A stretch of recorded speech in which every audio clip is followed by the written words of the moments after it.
Hello everybody, Vic Solo back with you once again. Want to thank everyone for tuning into the Karaoke Chronicles Part 1 last week. And now, without further ado, picking up from where we left off, Karaoke Chronicles Part 2. We did 1, now it's 2. I can count, yay! Anyway, seriously. So, once again, we're still in the 90s. And Barry Tinkham, who was a guy that I met and made very fast friends with at the Central Cafe, who introduced me to the Lakeville Eagles and to El Torito, then told me about a place in the neighboring town of Lakeville, Massachusetts on Route 18 called the Orchid of Hawaii. Chinese restaurant that also had a bar and lounge, very nice one at that, which is a kind of funny because when you looked at the outside, it was this unassuming tin building, but inside was not only a bar and lounge where they had karaoke on Saturday night, but a great restaurant inside too, with some great Chinese food. A little bit pricier than some of the other places in the area, but you get what you pay for. And I enjoyed their food very much. I also enjoyed the service there, and I enjoyed the people who ran the place and who worked there. Everybody from the general manager to the bartenders to the wait staff. And of course, got to send a big shout out to the disc jockey and the host of the evening, the late, great Mr. Billy Disa. Billy and I became close friends also, much like Carl Bach and I did, the karaoke host who I mentioned in last week's video.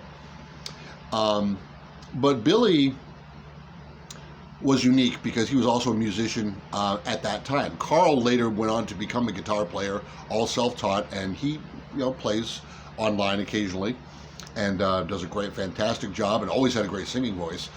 Billy was a sax player, and he played with some local bands before the karaoke boom happened.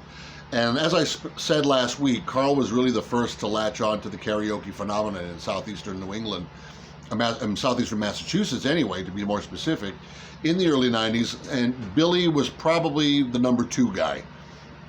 And at one time, it really was, Carl was over in the Middleborough area, playing places there, and the Lakeville Eagles as well.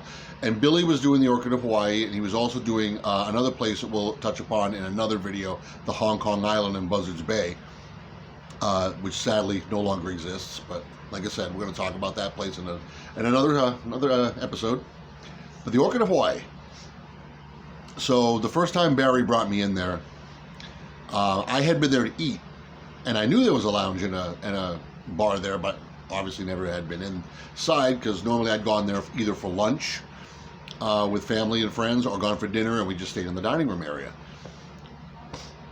But Barry opened up my my mind and my eyes and my imagination to karaoke at the Orchid of Hawaii. And Billy was also unique in the sense that he really had a different style than Carl. Carl was very much the DJ's DJ with the professional voice and presentation. And Billy was professional too, don't get me wrong, but he also incorporated a great sense of humor into his presentation that was a very different style from Carl, and always a joy to watch. And both of these guys would sing in between, rotation, like a lot of karaoke hosts do, and even I did when I started doing my own shows. And again, that's a story for a future episode. But Billy was a seasoned band member and musician. He was also a police officer in the city of Taunton, Massachusetts. He was a safety officer for many years in the Whittington area, and the Weir, another area. He had been a safety officer as well. So, well-rounded guy. And Billy and I actually used to tell everybody that we were cousins, which we weren't, not related in any way, shape, or form, but we used to tell everybody that we were cousins, and people bought it. So, there you go.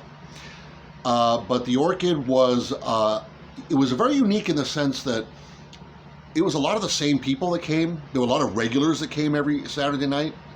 I didn't really see that much at the Central. I mean, the Central had a handful of regulars, but the Orchid was really a place that a lot of people came and frequented on a Saturday evening. And I won't say that everybody sang the same songs every week, but people would stick to like what they were good at. Like some people would be good with like 50s and 60s rock and roll. Some people would be good with country. And myself, I was all over the place as usual. I mean, Elvis one minute and Village People the next, and Barry White and Mac Davis, like I said before. And then once in a while I might reach into the 80s, like do some Prince or the Cars or something like that. So it was one of those deals where Billy, like we said, it was the old book and paper situation where you looked up your song in the book and you wrote a song down. But Billy knew who his regulars were that liked to sing a lot. So, excuse me, what he would do is he would recommend that we turn the slip of paper over, write our name at the top, and then write a list of the titles and the numbers as they appeared in the book, and he would just go down our list. Saved on paper and, saved on clutter. And, Billy knew how to run his rotation that way. And it worked out well. And then he would play dance music too. Maybe after a couple hours, people had a few cocktails, a few beers in them, whatever, and he'd put on like Debut by EU, doing Debut, or he'd put on the Electric Slide, or he'd put on, just some good, dance music for everybody to let loose a little bit. And one of Billy's favorite sayings that I loved, he would say, is he would sing "One in a Million You" by Larry Graham, which is a wonderful 1980 ballad, one-hit wonder, or he'd sing "Daddy Don't You Walk So Fast" by Wayne Newton, which was Wayne's big country hit from the 70s.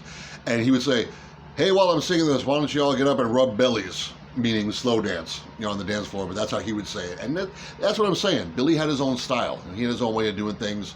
And he was also known for singing the old song, "Who's Making Love?" Who's making love to your old lady? By Johnny Taylor. And the Blues Brothers actually did a cover of it too on their Briefcase Full of Blues live album. But so Billy had very diverse taste in music, and he knew how to keep everyone's spirits up, and he knew how to make sure everybody was having a good time down at the Orchid, Hawaii every Saturday. And I would go there and order my Bud Ice. That was my beer of choice back in the day. It's funny, I'm not endorsing any products here. I'm just telling you what the deal was. And Barry would have his Southern Comfort and Cokes, and we meet our friends down there. Like there's a couple that used to come down there all the time that are no longer with us, and they became good friends. Wanda and Doug Howard, wonderful people. I'd gone to school with Wanda's kids, and then we got to really know them. Wanda, we actually met at the Central, but then the Orchid became like a place, and then her kids would come there.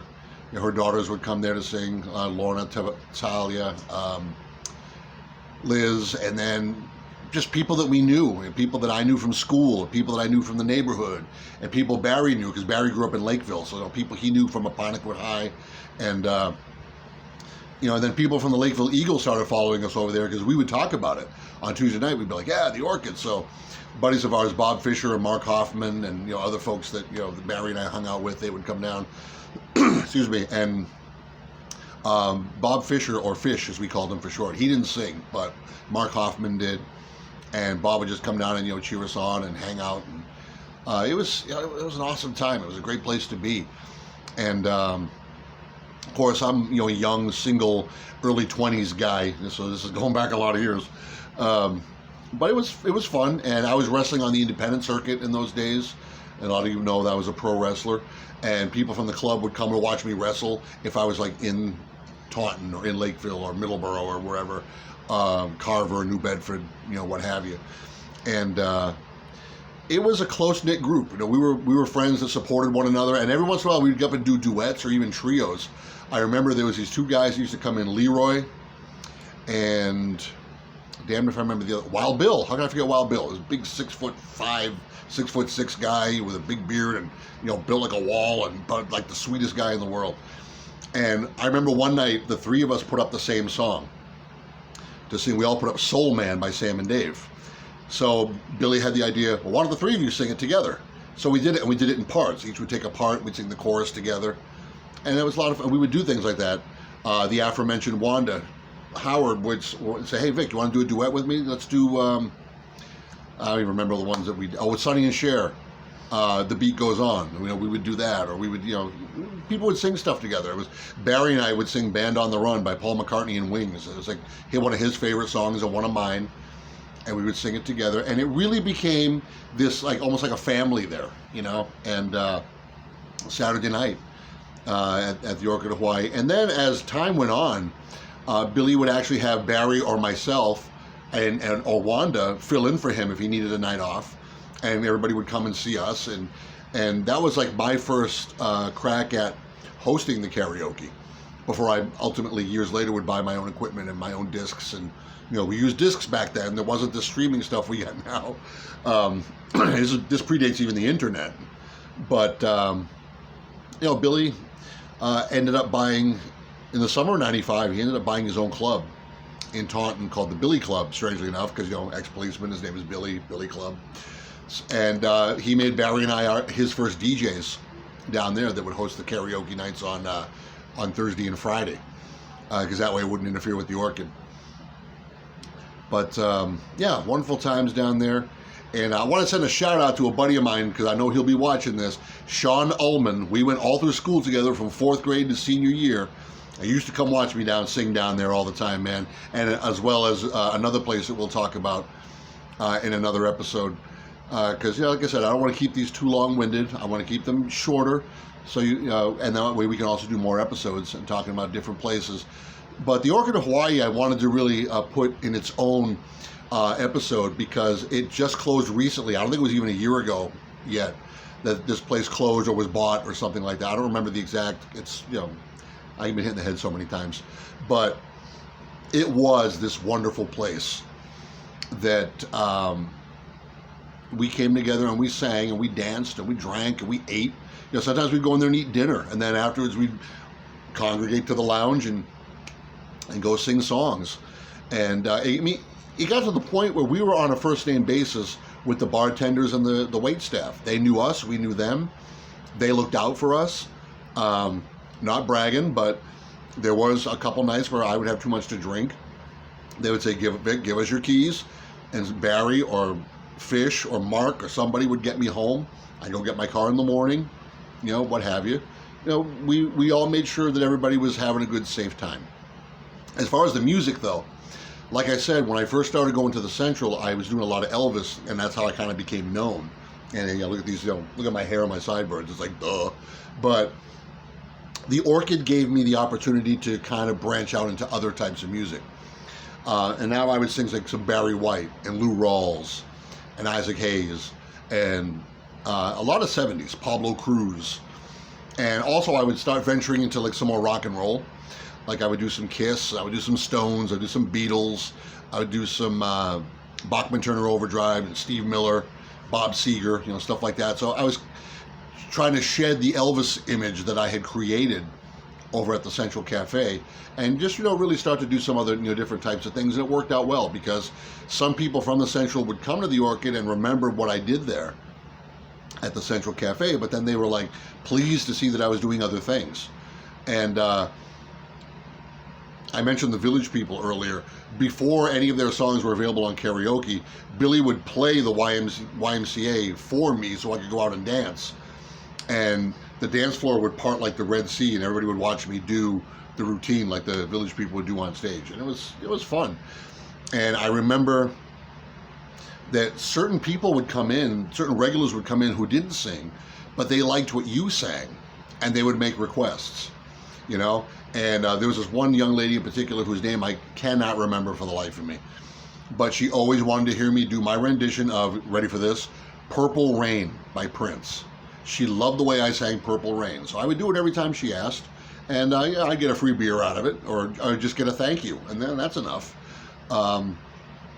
And that was another thing too, is like, somebody might be a little low on cash, or maybe they've got some financial hardship. We'd help each other out, and then whoever you helped out would get you the next time. And that's what was cool about this place, not to mention the fact that it was only like 15 minutes from my house at the time, up there in Massachusetts. So I mean, it was a real fun place to be, and it was a safe place to be, and everybody looked out for everybody. I had back in those days, I had a couple of girlfriends over the years that I brought there, and they would start to get to know the crowd, but of course things happen. People don't stay together, and then they're like, "Hey, what happened to so and so? Well, it didn't work out." Blah blah blah. But the Orchid of Hawaii would stay in my history for a lot of years. Before I wrap up the subject, I'll just jump ahead and say that I actually became the permanent host for the karaoke there for a couple of years in the late 90s. into the early 2000s, because Billy was just burnt out. So he had me do it for a few years, along with the Hong Kong Island on Friday nights. And so we'll talk more about that on a future episode. But I think if I had to say the biggest takeaway from performing at the Orchid of Hawaii for me was, number one, it got me to break out of my comfort zone.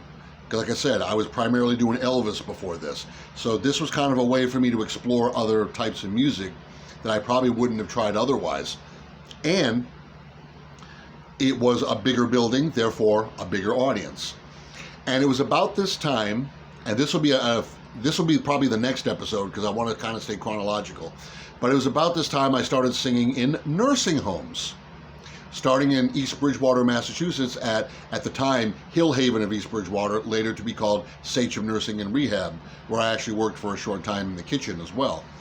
But then I started doing shows there and then branching off into other nursing homes. So the Orchid was really a good ground for me to kind of develop my act, so to speak.